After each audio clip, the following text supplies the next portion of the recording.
En esta ocasión vamos a profundizar acerca de lo que es el proyecto curricular institucional para poder definir los componentes básicos del currículo. El proyecto curricular institucional incluye el diseño curricular de la escuela o institución. Estamos hablando entonces del tercer nivel de concreción curricular.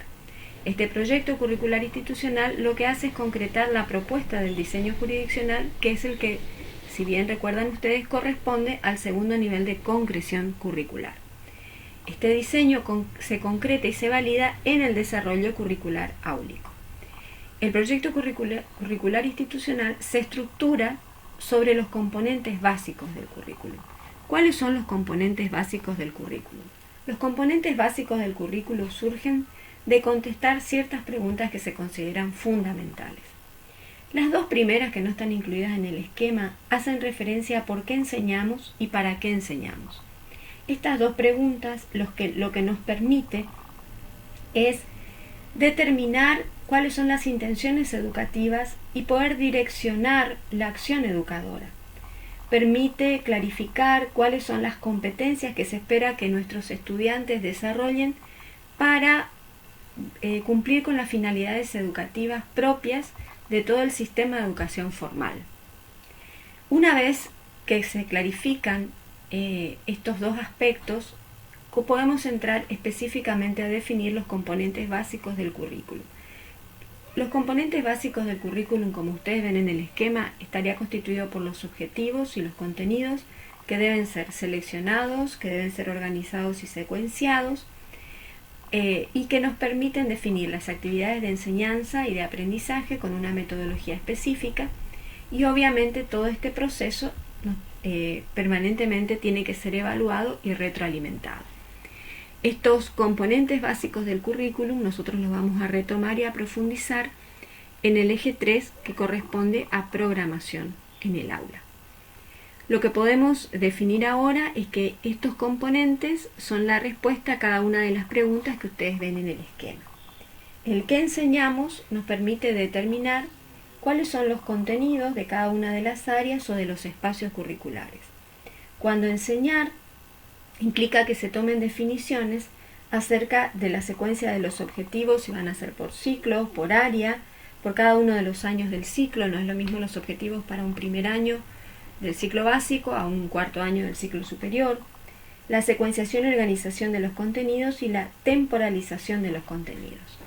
El cómo enseñamos nos permite definir o tomar opciones metodológicas, organizar el espacio y el tiempo, seleccionar los recursos didácticos.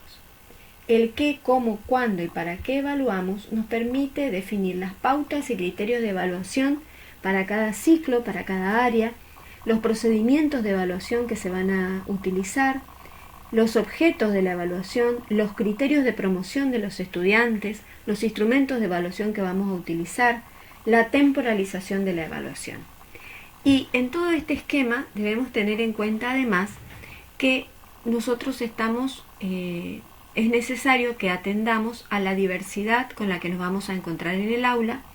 Por lo tanto, es necesario tomar medidas de atención a esa diversidad, que están involucradas. Esas medidas se concretan en los componentes básicos del currículum, a través de programas de orientación, de la organización de recursos materiales y de recursos personales para poder atender a los estudiantes con necesidades especiales. Por último, queremos terminar esta presentación trabajando lo que nosotros llamamos fuentes del currículum. Es decir, que para dar respuesta a todas estas demandas que recibe el currículum, se recurre a diferentes fuentes. Suelen destacarse 4 tipos de fuentes. La primera, la fuente sociológica; la segunda, la fuente psicológica; la fuente epistemológica y la fuente pedagógica.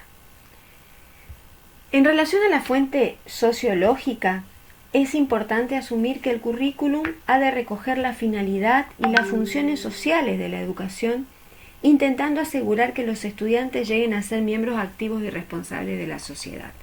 En el currículum se recogen esas demandas que la sociedad considera relevante para la formación de los sujetos y de sus futuros ciudadanos. En relación a la fuente psicológica, esta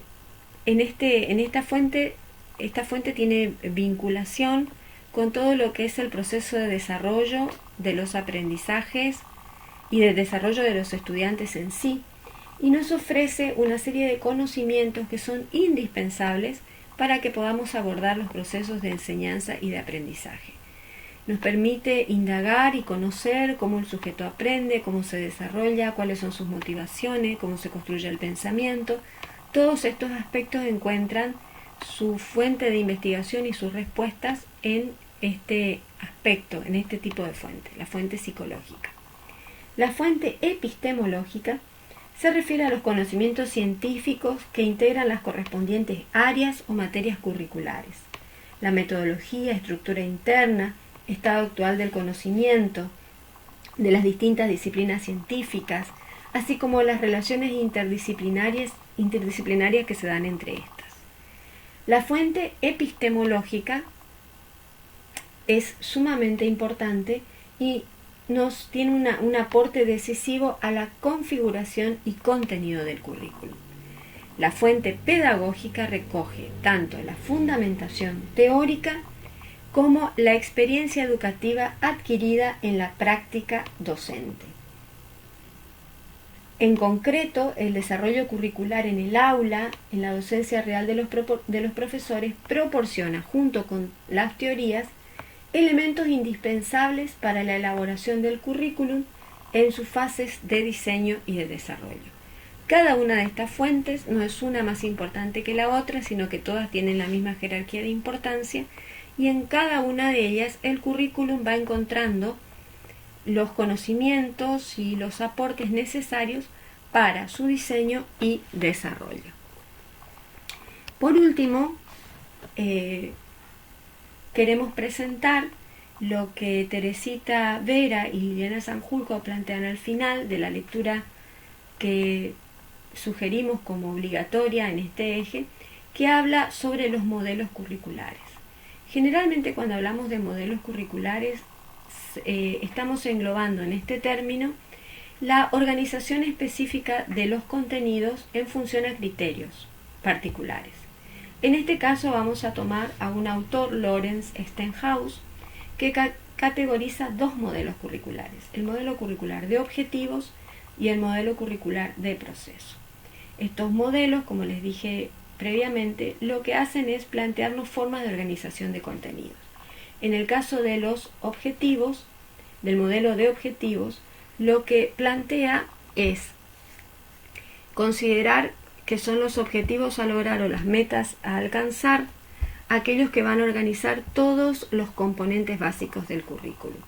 Tiene una serie de críticas negativas que ustedes pueden leer en el texto sugerido.